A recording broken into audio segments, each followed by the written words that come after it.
Aku pernah baca tentang hadis niat. Boleh diperjelaskan lagi nggak tentang hadis niat? Oh, hadis tentang niat. Oke, mari ikut aku ya.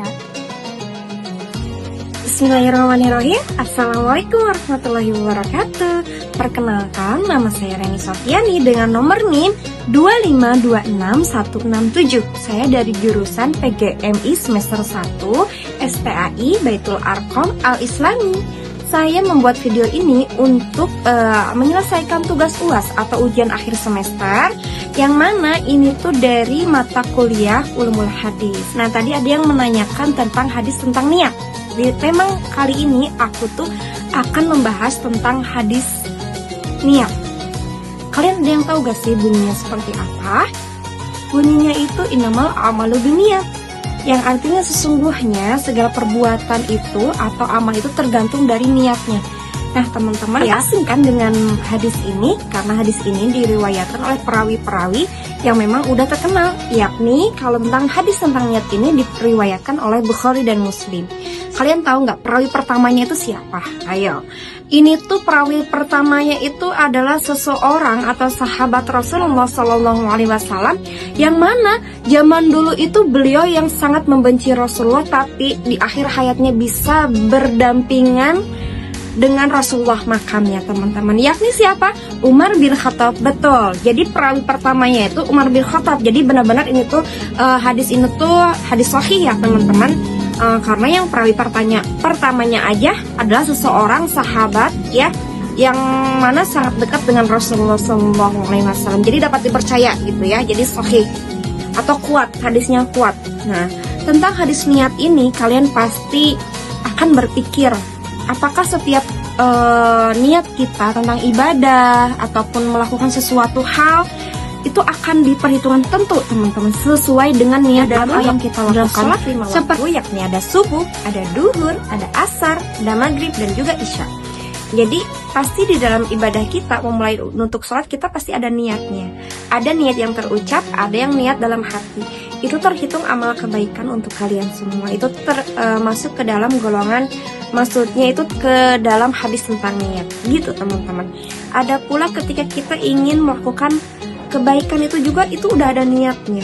Ketika kita dilakukan nilainya plus, ketika tidak amal kebaikannya itu pasti tetap ada gitu. Ada lagi hadis tentang niat ini juga dicontohkan dalam kehidupan sehari-hari kalian, itu bisa tentang melakukan kebaikan. Misalkan kalian menolong teman, menolong sesama, saudara, ataupun keluarga gitu ya. Itu tuh udah termasuk tentang niat yang baik atau suatu kebaikan. Kebalikannya, ketika kalian ingin berbuat curang, berbuat hal yang tidak baik ke keluarga, ke teman, ataupun ke orang lain, itu udah tercatat dengan amal keburukan kalian. Jadi teman-teman, segala sesuatu itu perbuatan memang tergantung pada niatnya. Semoga kita semua terhindar dari niat-niat yang jahat, niat-niat yang jelek, niat-niat yang tidak baik. Semoga dari sekarang setelah nonton video aku ini, semua teman-teman atau yang nonton video aku ini ya bisa melakukan atau berpikir 2 kali untuk melakukan sesuatu. Agar agar perbuatan kita tuh dicatatnya dengan hal yang baik aja.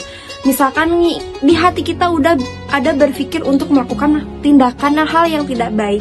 Ketika kita berpikir, aku ingat hadis tentang niat bahwa segala perbuatan itu amalnya tergantung pada niatnya gitu.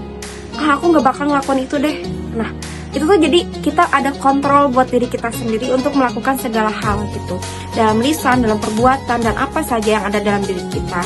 Jadi teman-teman, ketika kita melakukan perbuatan yang tidak baik pun ingin menolong sesama, maka langsung lakukanlah, cepat-cepatlah teman-teman, supaya tidak tergoda oleh setan agar kita tidak melakukannya. Karena ketika kita melakukan hal yang baik itu sebagai niat kebaikan, jadi amal kebaikan kita tuh ada tercatat di sana. Ini teman-teman ya, seperti halnya Sayyidina Umar. Dulu tuh kan Sayyidina Umar tuh paling membenci Rasulullah, malah kayak memusuhi banget gitu Rasulullah. Tapi ketika dia mendapatkan hidayahnya, dia paling orang yang mencintai sahabat yang paling menjaga dan mencontoh-contoh dari hadis tentang niat ini, teman-teman. Kalian bisa komen ya dari di bawah atau like di sini, dari bisa mencontohkan, menambahkan atau apa ya namanya, boleh mengoreksi juga, teman-teman. Jadi tidak ada yang sempurna dari perkataan aku. Mohon maaf juga bila ada kata-kata yang kurang berkenan, yang salah, ataupun ada sesuatu yang memang bener-bener kayaknya ini kurang tepat deh perkataannya. Mohon maaf karena saya masih belajar. Ini tuh tentang hadis tentang niat tuh memang bener-bener luas. Aku tidak bisa menyebutkan satu persatu, tapi satu, teman-teman, walaupun ilmunya hanya sedikit, semoga aja berkah, semoga aja mengena di hati kalian.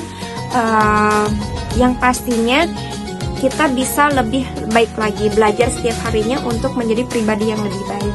Nah, teman-teman, terima kasih yang sudah menyimak video aku ini.